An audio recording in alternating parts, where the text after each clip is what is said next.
Hi, I'm Karan Thapar. Over the last few years, I hope you've been watching my program, The Interview on the Wire. During that period, I've interviewed doctors, politicians, businessmen, scientists, authors, and even the occasional Nobel laureate.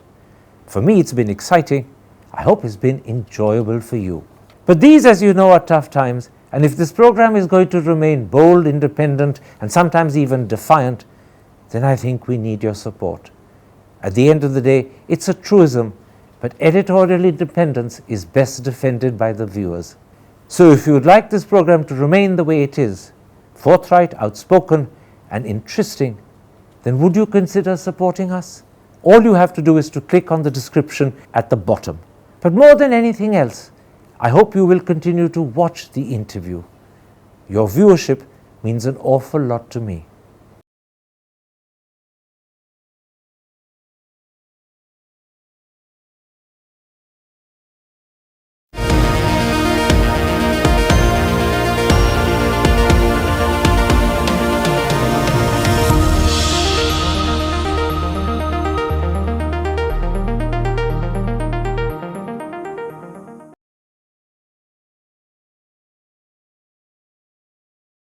Hello and welcome to a special interview for The Wire. Very few people in the Indian Foreign Office keep a diary, and even fewer understand the art and skill required to write a good diary. But in my hands is a superlative example of what a diary should be. It's called Centres of Power, My Years in the Prime Minister's Office and Security Council. And it contains a fabulous and riveting, indeed a delightful collection of anecdotes about Indira Gandhi, a Prime Minister who, even after nearly 40 years of her death, still entrances the country. Joining me now to share his reminiscences of Indira Gandhi is the author of this book, India's former permanent representative at the United Nations, Chinmay Ghare Khan. Mr. Ghare Khan, as I said in that introduction, I'm going to deliberately focus this interview on your delightful anecdotes about Indira Gandhi. Most of them come from the 26 months you spent in her PMO. You say she was very polite and would not fail to thank you for the tiniest things. She did not frown upon dissent. Most of us working in the PMO did not hesitate to share our views. She liked to hear views different from her own, even contrary views. Before I answer that question, Karan, can I tell you a couple of anecdotes, encounters that I had with Mrs. Gandhi before I joined her office? Of course. Yeah, you see, this first time it happened in 1971. I was in Yugoslavia, the undivided Yugoslavia, in Belgrade. I was counselor in the embassy. She had come on a visit, and a speech had been prepared for her for the banquet in PMO at that time.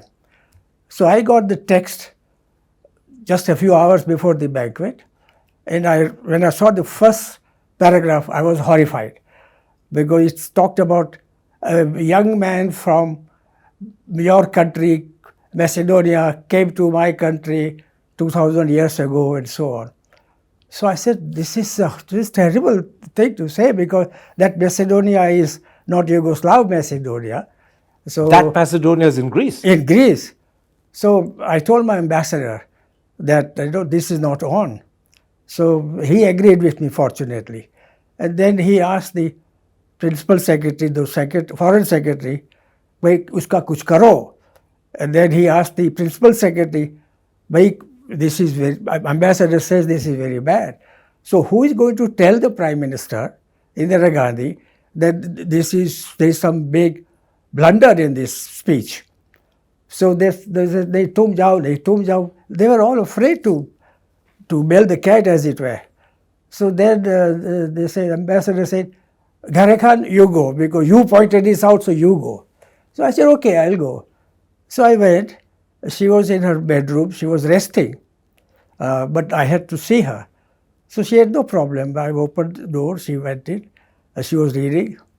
So I said, "What?" She said, "What is it?" So I said, "Madam, this is a problem, and it has to be corrected." So she said, "What does the ambassador think?"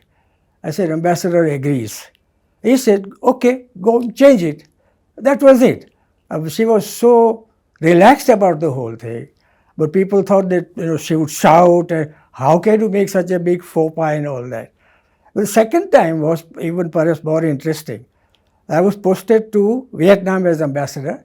I was calling on her in 75. I think it was August.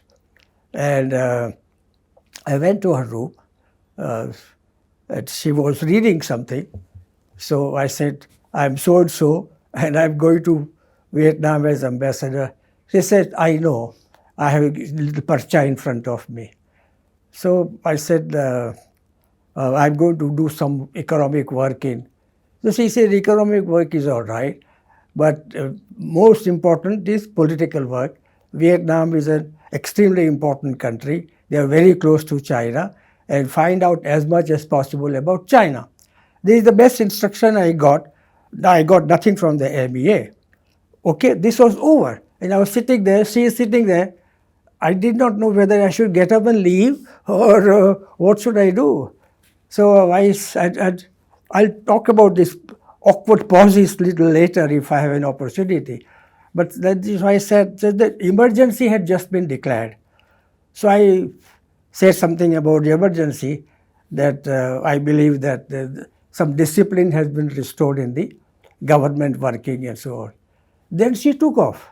And she spoke for 15-20 minutes all by herself about the emergency. And one of the things she said was, the people are saying that Sanjay Gandhi barges into cabinet meetings, drunk, and imposes all kinds of things to the cabinet. So, and this is completely wrong, completely disturbed. I see he never comes to cabinet meeting. He doesn't drink anything harder than lassi. So these are all false reports. And she went on and on. So finally I said, thank you very much, madam. I take your leave. Now to answer your question, I won't say that she encouraged or wanted people to offer different opinion. But she had no problem with that. And maybe she expected, she certainly expected bureaucrats like me to speak frankly, to give our opinion without any hesitation. For example, I was going with her to Geneva. She was invited to deliver a major speech there. And we stopped in Muscat on the way. Those times the aircraft were not so long-lasting. So in Muscat, some press people came to see her, and they asked about the GCC, Gulf Cooperation Council, which had just been established a few months or a year before that. And she said that it's okay, but it's really a creation of the Americans, and it doesn't have any independent existence.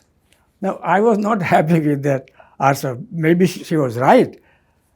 So, and on the plane, I told her that, madam, I was not very happy with what you said about GCC.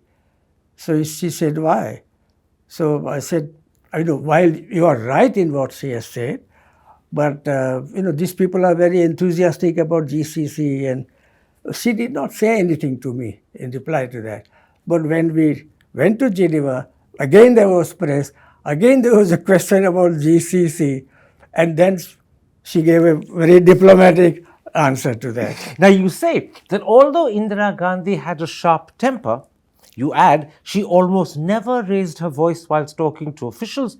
For the 26 odd months I worked under her, she did not once shout at me.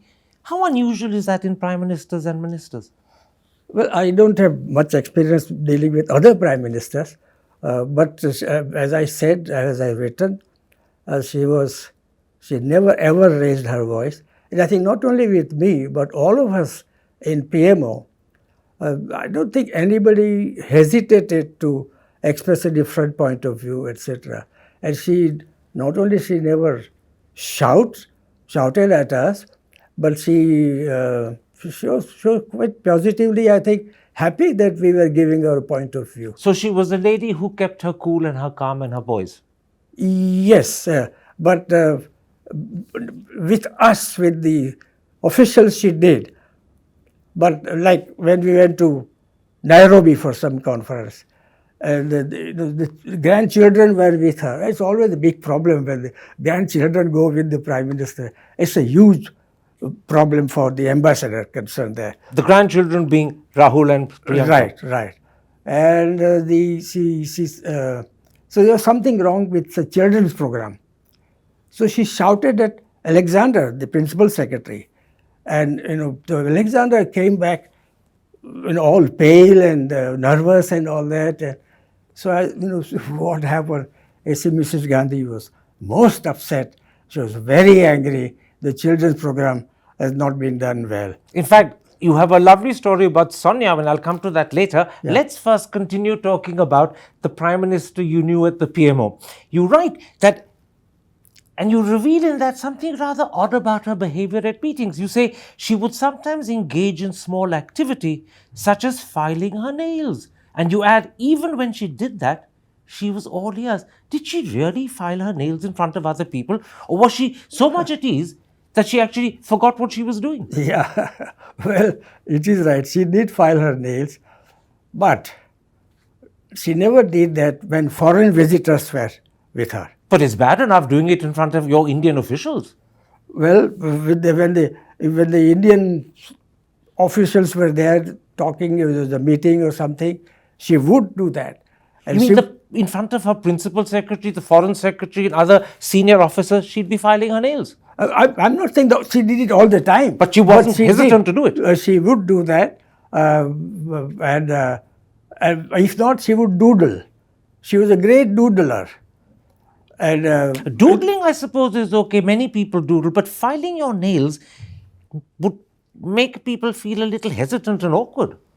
well, that's how she was, and I don't think she cared about that. She did what she did. That's all. Absolutely, she didn't care. Yeah, she did care. Now, you make a very interesting point about her grasp of foreign affairs. You say Indira Gandhi was not an expert on foreign affairs, but she had a keen sense of instinct about what position should be taken to protect India's interests. Can you give me an example to illustrate that point? Yes. Well, let me first say that she was an intensely patriotic person.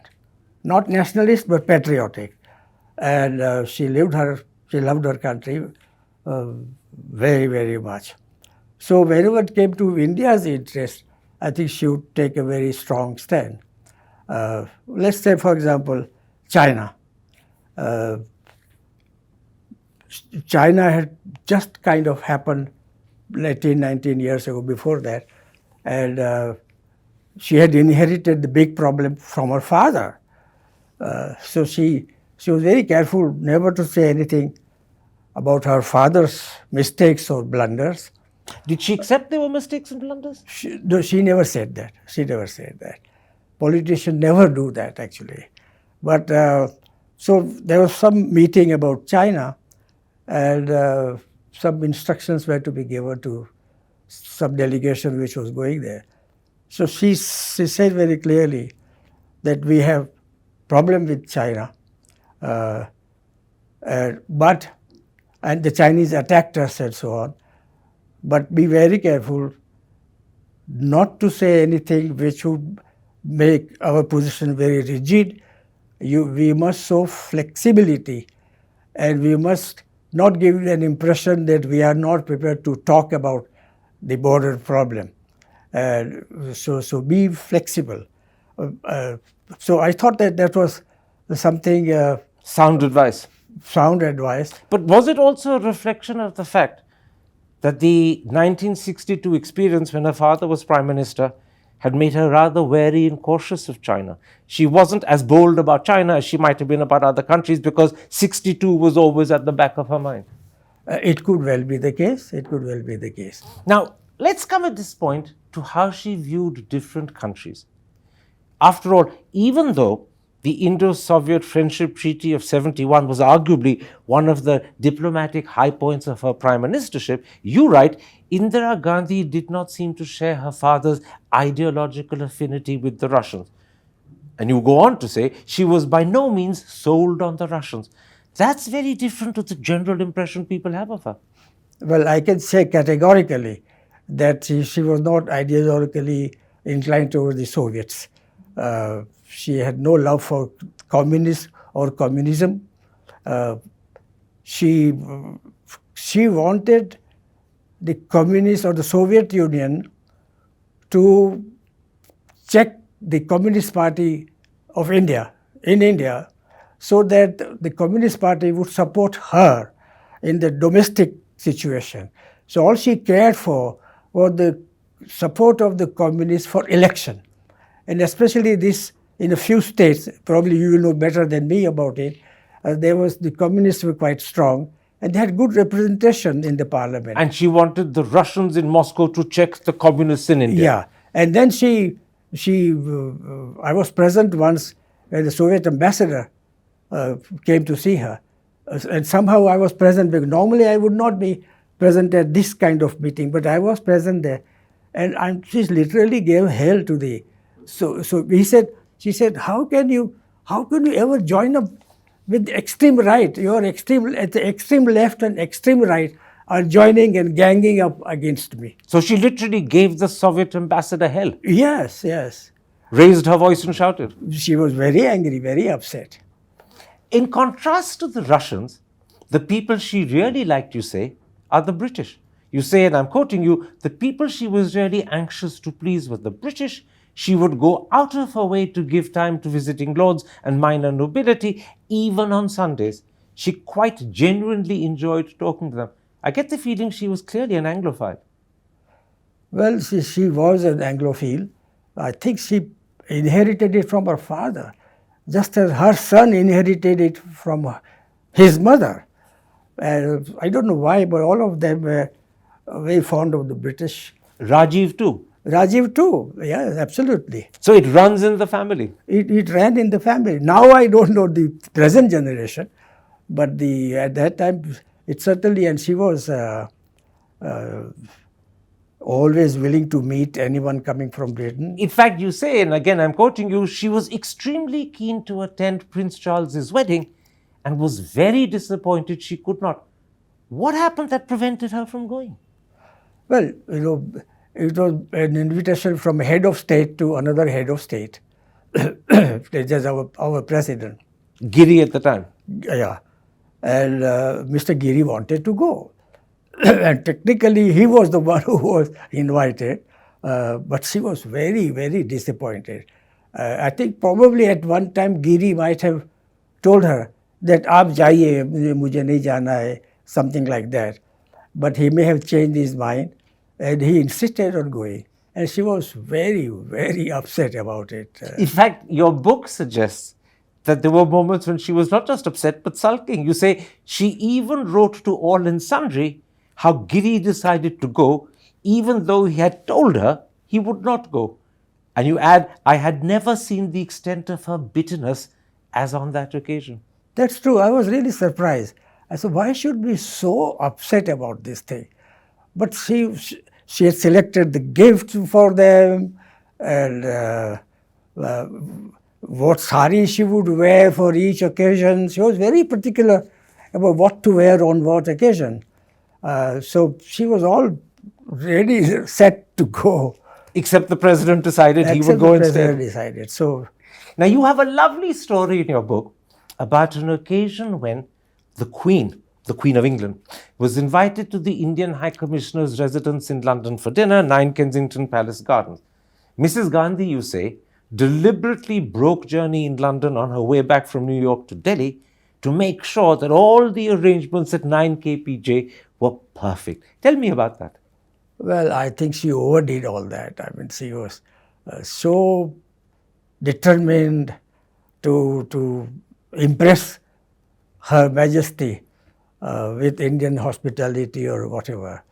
And she did not trust the High Commissioner to do the right thing, how you should entertain, where who should sit, etc. And so she, as I said, she broke journey, stayed in London for 24 hours, and told the ambassador, I said, "Ye curtains lagaro, band karo, ye sab, the photographs and paintings are crooked, set them right, this carpet is not right," and so on and so forth. But not only that, she arranged for an interior decorator to go from India to 9 kpg, the official residence, and helped set up the whole evening.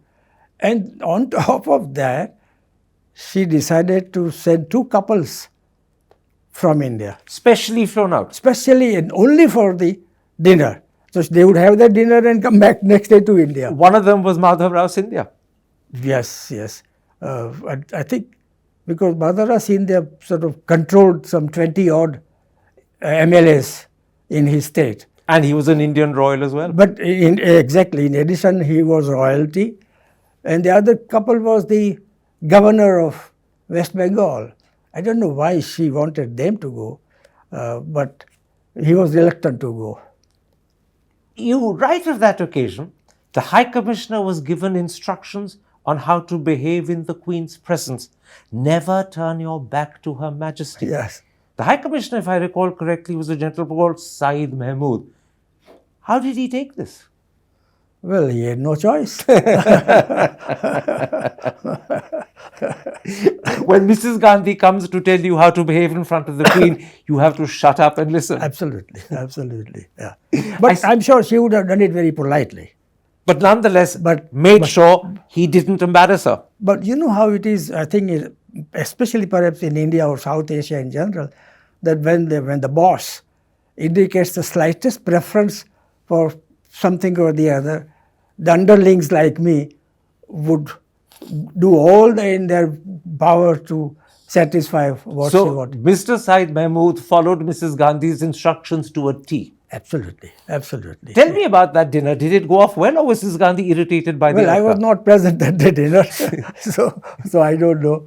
But she never complained about it afterwards. No. Who would he complain to?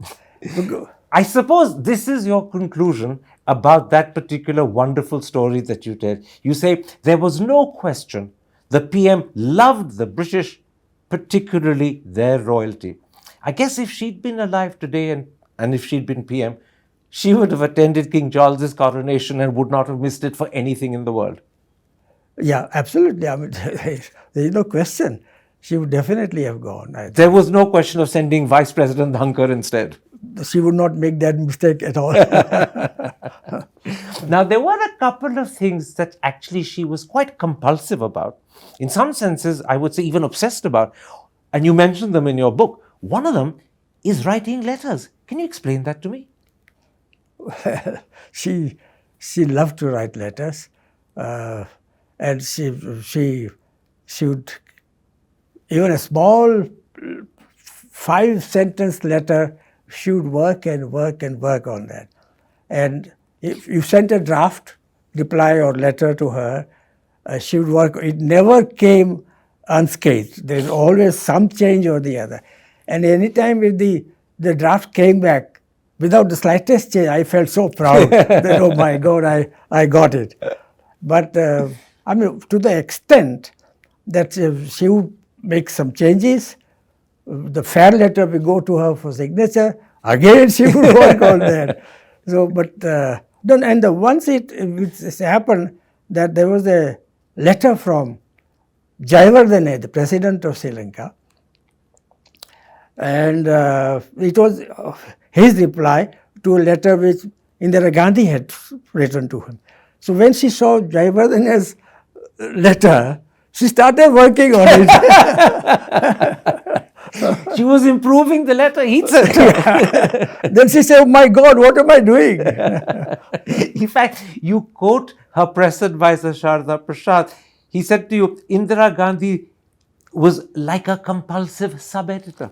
Yeah, I think that phrase says it all about her letter writing and so on. Now, the other obsession was menus. Apparently, she spent 40 minutes with Shankar Bajpai, a fellow senior foreign service officer like yourself, because she and Bajpai were together working on the menu for the heads of government banquet for the Chogam conference. 40 minutes on a menu. Well, she did that, I think. But on that particular occasion, maybe she spent 40-odd minutes on that. But even more particular she was about the seating plan. And the seating plan kept on changing till about 20 minutes before the dinner. because she was very careful that, who will get along with whom. And so she did not much care about the protocol in that sense, because chief of protocol, my good friend Hamid Ansari, would come with a seating plan, and then she would say, "नहीं ये ठीक नहीं है, ये किससे बात करेगा? This fellow is very boring. I don't want him here." And so she really worked on the seating plan even more than I think the menus. But that suggests to me that she was a really very superior hostess. She cared about the food she presented at dinner. She cared about the guests sitting beside each other because she wanted everyone to enjoy themselves. She was an extremely good hostess. There's no doubt about that. And in fact, this is a very English thing, isn't it? English hostesses traditionally pay a lot of attention to who they seat their guests beside, Yes. so that there can be conversation during dinner. Yeah. Mrs. Gandhi was reflecting the same concern. She did that. She did it all the time, yes. You also mentioned in your book that at that Chogab conference, where she spent 40 minutes with Shankar Bajpai deciding the menu for the heads of government banquet, the Queen, as the head of Commonwealth, was in India. And you add, she wanted to see the menu for the Queen's breakfast, lunch and dinner every single day. She did. I don't know, she had her own idea maybe of what the Queen would like to have. But it is true. She took great care and great pain, I would even say, to make sure that the Queen had all the attention she should have. And maybe she had consulted some of the Queen's private staff as to what the Queen would prefer for breakfast or lunch or dinner. I don't know, but that is right. She wanted the Queen to enjoy every moment in India. Yes, she did. Yeah. And to Indira Gandhi, this was very important. It was. Now, there are some sides to her. And you vaguely mentioned one of them when you talked about her behavior in Nairobi because of the treatment of her grandchildren and how she shouted at the ambassador. But there are some sides of her that were not quite as appealing or charming. You write in your book about an occasion in 1983 when she had gone on a foreign trip. One of the cities she visited was Oslo, and when she discovered that Sonia's seating at the dinner was below that of the Indian High Commissioner, you write, the PM blew her top. What exactly happened? Well, in Indian protocol, the family takes precedence over everybody else. So since Sonia Gandhi was there, according to our protocol, she was the number 2 in the team, in the delegation. Now the ambassador, who happened to be a very good friend of mine, was told by the host that for them, the Indian ambassador took precedence over everybody else except the chief guest. This was told to the ambassador by the Norwegians, who were the hosts on that occasion. Right. So I think the ambassador did tell them that Mrs. Sonia Gandhi is the number 2 and she should be given that kind of precedence. They said, no, we will follow our protocol, and ambassador is the senior most. So that's how they were seated at the banquet. And Mrs. Gandhi observed that, noticed that. And later she blew her top. She told Alexander, who was at the receiving end of all this, that why did you not check this? You should have checked the seating plan beforehand. So but she did not say a word to the ambassador. She did not say a word to me. But she blew her top at Alexander. Yeah. And that reminds me, I don't know whether I've written about that in my book. That reminds me that this Yes Minister series had just started in India. And so, of course, all of us loved that series. And it was meant to be her favorite. So once they were discussing about television in India, how to improve the programs and so on. Somebody said we should ask Satyajit Ray to provide some episodes. She said, no, he doesn't like to work for government. And so then Alexander said, Madam, have you watched this Yes Minister? She said, yes, I have watched. So she says, what do you think? He said, I think it is a very good, enjoyable show. and sometimes the people yell at that. So, but you know when I'm yelling at you. In fact, after that experience in Oslo, something even worse happened in Austria. And Austria was, I think, one of the other countries visited on that tour.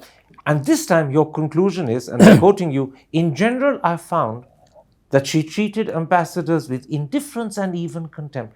What went so terribly wrong in Vienna? Well, it was really not the ambassador's fault. You see, what happened was that from Norway she was going to Austria, and so there's some Kreisky who had been the chancellor. Bruno Kreisky. Yeah, Bruno Kreisky had given up his office, and somebody else was the chancellor. So that Kreisky was not going to be her host, and Kreisky had moved to Salzburg or some other place in Austria. So the appointment with Kreisky, the government of the day was not very happy that she should go to another city just to meet Kreisky. So the ambassador let this be known, which he probably made a mistake there. That she blew her top in the sense that and the ambassador made the mistake of he gave a comparative idea. He said, for example, if Morarji Desai is the Prime Minister and Jawaharlal Nehru is not the Prime Minister, is something else, and if somebody comes on a visit and that person asks to meet Jawaharlal Nehru, how would Morarji Desai feel about it? So she said, what does he mean by this? You think that we are after office, we seek offices and all that? We don't care for Prime Minister, etc. We do what is good for India. And she dictated a note to give to Dhawan that tell all the ambassadors should be all be told that the Gandhi family, the Nehru family, is not about office. We only care for our country. If necessary, we will declare emergency if it is in India's interest.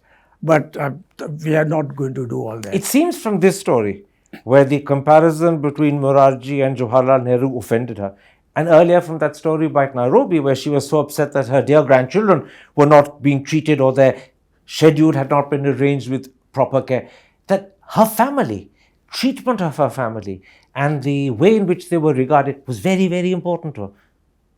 Yes, it was, yeah. She was a bit of a dynast, wasn't she? She was a tyrant, perhaps, but as I have said so many times, I did not feel that she was a tyrant. But how her family were treated was always a sticking point with her. She was very, very particular about her family. And she loved her grandchildren. Obviously, we all do. I've seen, when in Belgrade she was there, how she walked away with Priyanka, hand in hand, and very happy and dancing and so on and so forth. My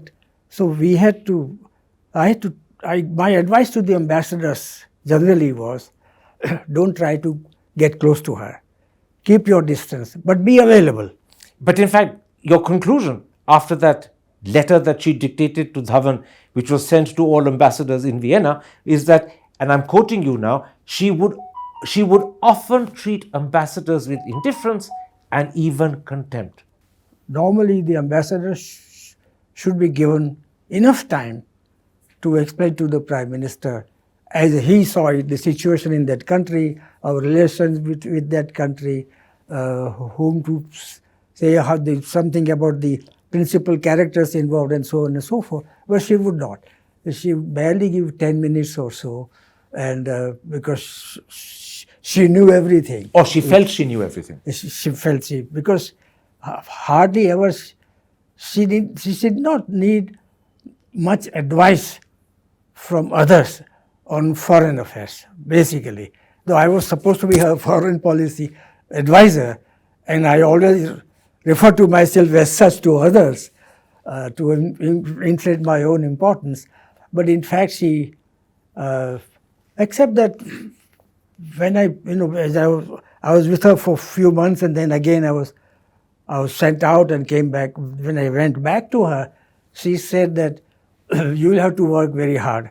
So I said, yes, of course I'll do that. She said, I don't mean in the number of hours you spend in office, but you will have to tell me what to write, whom to write, how to write, what content of that. But that was very different to her attitude to ambassadors. When ambassadors tried to tell her about the situation in the country she was visiting, she barely gave them 5 or 10 minutes. That's right, that's right. Now, you also say something else about her. You say she liked to be courted, she enjoyed attention. I'm quoting you now. She was used to other leaders, even presidents, paying court to her. She readily expected others to accept her as the world's elder stateswoman and to give her due respect as such. Yes. She enjoyed all that attention. And as I read that, I said to myself, did she have a slightly inflated opinion of herself? She could have. Many of us have. The thing is that protocol-wise, she was the Prime Minister, so she has to go and call on the President wherever she goes. In a multilateral gathering. Her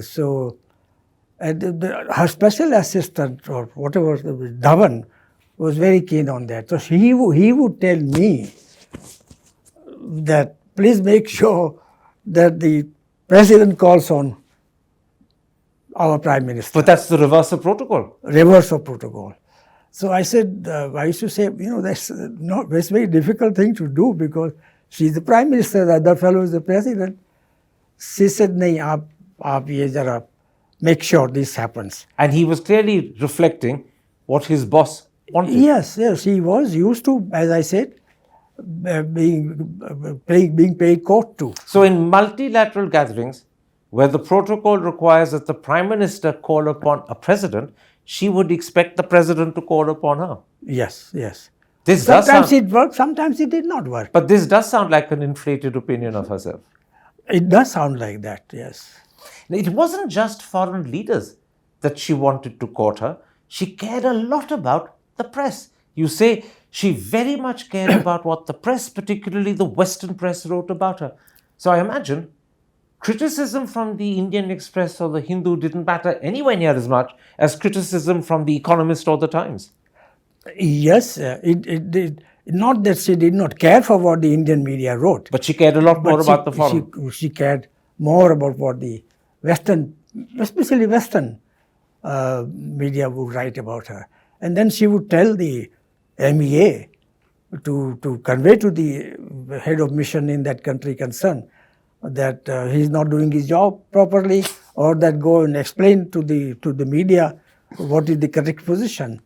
And she was, I think, all prime ministers, foreign ministers, others, they like to see good things written about them. But the interesting thing is, if the New York Times or the Washington Post were critical of Mrs. Gandhi, the ambassador in Washington was told, you're not doing a good job, why are they criticizing me? Yeah. Well, I don't know whether he's done in so many words like that, but he was told to do his job properly. And to go and how can New York Times be so hostile or negative about her? Something else you reveal is that she loved to receive honors, particularly international ones. And you add that G.K. Reddy, the influential journalist at the time, told me that the PM's great ambition was to get the Nobel Peace Prize. And it turns out, from a conversation you had with Mr. Alexander, her principal secretary, that that's true. Yes, when G.K. Reddy told me this, I did not believe that. But as you know, G.K. was very well informed about MEA and other things. So I was surprised when Alexander once told me that we have to campaign for Nobel for Madam. So I said, is that really the case? Because Mrs. Gandhi never mentioned to me about Nobel Prize. But she would have spoken to Alexander. But she definitely spoke to Alexander. And Alexander calls a few people to her office for a meeting. And we discussed the campaign, how we should go about A it. formal meeting was Yes, held yes, to discuss how to handle a campaign right, to get her the Nobel Peace Prize. right. So, and I was put in charge of that campaign committee. So so a brochure had to be prepared, highlighting her achievements and her contribution to world peace, this and that. So who should prepare that brochure? The Congress Party should prepare, but the Congress Party would be too, obvious, and so that so they thought of some private writer to make a brochure for that, and there's somebody should sponsor her from India. So Mother Teresa's name came up. That Mother Teresa, as a Christian and so on and so forth, And a former winner and of a the Nobel former Peace winner. Prize. So a letter had to be sent to her, to Mother Teresa. So I did not, but somebody else drafted a letter. Alexander arranged on a Christian network for that letter to be sent to.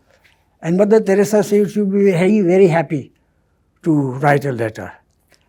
But then I said to Alexander and to the committee, I said it's going to be not easy for her to get a Nobel all by herself. I mean, I may not have used these exact words, but I said it's much better tactically and strategically for us to work, for her to share the Nobel with someone else. And that someone else I suggested would be Prime Minister Trudeau of Canada. Trudeau made no mistake or hide the thing that he was very anxious for a Nobel Prize. And he was actively lobbying and campaigning on the disarmament front. So I said, both of them, they can share and this is, I think, the best prospect of her getting a Nobel. Alexander agreed with me. And Alexander mentioned it to Mrs. Gandhi. And Mrs. Gandhi also agreed with that. But finally, nothing happened, and I think Blue Star happened, Operation Blue Star happened. And that ended all hope of a Nobel Prize. But also, when she was offered the Population Prize by the Population Council or the UN Population Fund, and so I was not, I said, what is this for Prime Minister of India to accept such a thing? $10,000 was the thing. Of course, the money was not there. And worse, what was worse was that she had to share the stage with the Chinese Minister of Family Planning. I said, how can I equate my Prime Minister to a minister from China? But she was happy to do But it. she was happy. So then I suggest let our ambassador accept the prize on your behalf. No. This is why you say she loved international honors. She did. Now, side by side with this desire for international awards, or side by side with this desire to be courted by presidents, you also suggest that she was rather superstitious. You write, every time, I'll begin that again, even the time for leaving the house for office would be decided by astrologers. Yes. That's a pretty astonishing thing in a prime minister. Well, this is what I was told. I have not actually seen her consulting any astrologer or something. But you believed it because it's in your book. Well, yeah, no, I believe because her household staff told me that. So I had no reason to doubt what they were telling me. But I mean, every single day they would decide the time she left her home for the office. That's what I was told, yes. But I know that when she went to a temple, for example, she prayed intensely. She was quite genuine in her prayer. That I can understand. Religiosity is one thing, but superstition and dependence on astrology is a direct contrast, if not contradiction, with her father. Yes, I think the R.K. Dhawan also told me this. When I asked Dhawan about Rajiv Gandhi, I said, does he do something like that? He said, no, Rajiv Gandhi doesn't believe in all that, but Madam did. So she was a very superstitious person. She was, yes. We're coming to the end of this interview, Mr. Ghare Khan. Let me ask you a personal question. Your book makes clear that you observed her closely, you understood her very well. But did you like her as a person? I did. I'll tell you some experiences that I had. See, we have, on our way to Geneva, which I mentioned earlier, we stopped also in Cyprus, Nicosia, and there was a lunch for her, hosted by the local government. Now, I was not feeling very well, health-wise. So Mrs. Gandhi knew that I was not feeling very well. So she told the High Commissioner, get some khichdi prepared for Gara Khan and make sure that he gets it here at the table so that he can eat with all of us. And I was quite touched by that. The other time that I'm very fond of music. Music is very important for me. And I used to sing on the All India radio, even when I was in PMO. So once I told Sharda Prasad that my music is going to be aired tomorrow at such and such time, he obviously told Mrs. Gandhi about it. And when I saw Mrs. Gandhi next day, she told me that we enjoyed your music very much. And then when we went to New York for the General Assembly, she was as chairperson of NAM, Non-Aligned Movement. And Krishnan, our PR, and I, we were there. Then she was all dressed to go and all that. And she got up, she asked me, is my sari too high, or is it too low, or something like that? So of course I had to show off. So I said, it is a little bit too high on the left side. So you know how ladies do with her shoe, and she started adjusting her sari. So then she said, look other way, don't look at me. and she also said, very soon you are going to be an expert on saris.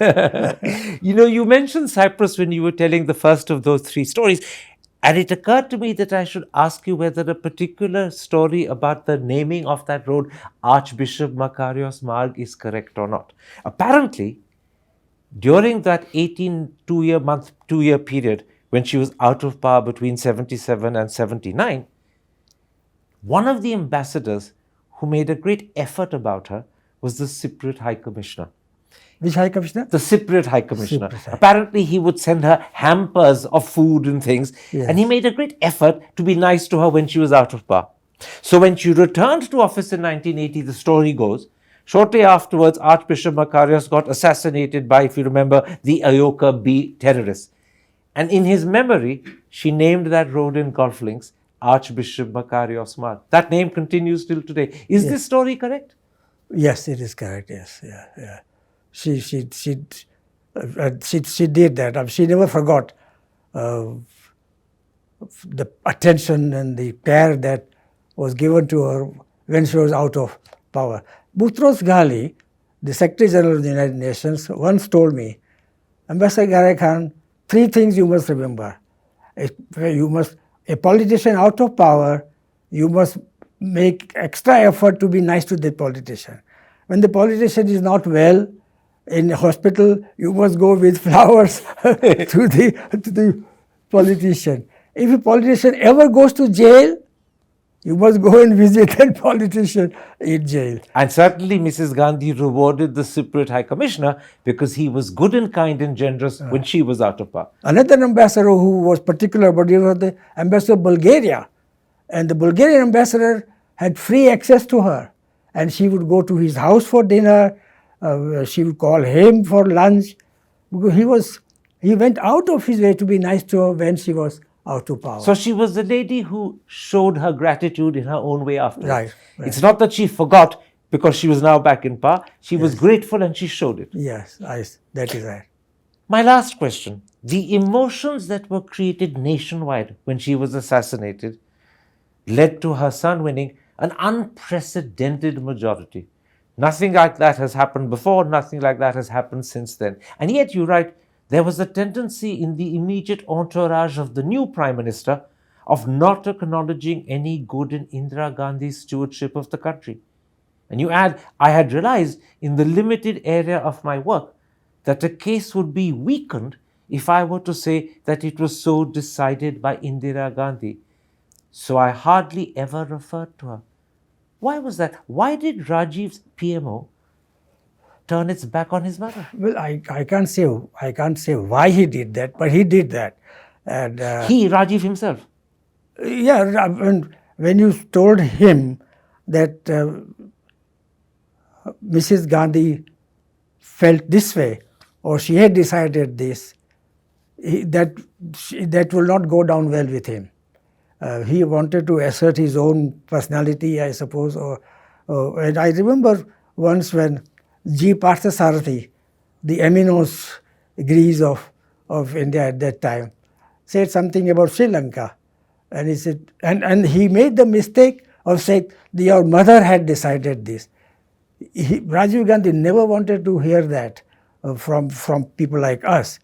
And so he said, Rajiv Gandhi said, well, I don't know what she said, but this is my policy. And it was quite different. It's very, very different, especially Sri Lanka, it was very different. In fact, the truth is, the Sri Lanka policy, the Punjab policy, the Assam Accord, even the opening up of the economy, all were marked departures from what Mrs. Gandhi had been doing literally months earlier.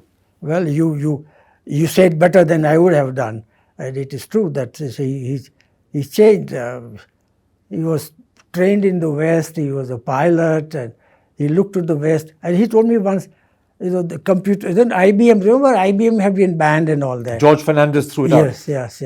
And so when he came to power, the Americans really were sucking up to Rajiv Gandhi.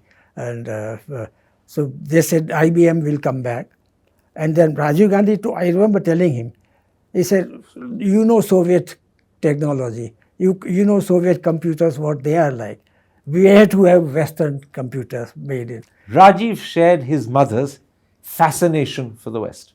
Yeah, yes. I'll stop there. I'll tell the audience there's a lot in your book about Rajiv as well, but I'll leave that to the audience to read for themselves. I deliberately concentrated on Indira Gandhi because, as I said, even 40 years after her death, she entrances this country probably as no prime minister before her has. Most people have forgotten Jawaharlal Nehru, and certainly, in a way, no prime minister since her has done. And that's why I focused on Indira Gandhi. But there is a lot more in this book, also in particular about Saddam Hussein and the first Iraq War of 1990, when you had a critical role to play in the Security Council. But I leave the audience to discover all of that for themselves. Thank you very much indeed. Thank you. Enjoy talking to you. Thank you. Hi, I'm Karan Thapar. Over the last few years, I hope you've been watching my program, The Interview on the Wire. During that period, I've interviewed doctors, politicians, businessmen, scientists, authors, and even the occasional Nobel laureate. For me, it's been exciting. I hope it's been enjoyable for you. But these, as you know, are tough times, and if this program is going to remain bold, independent, and sometimes even defiant, then I think we need your support.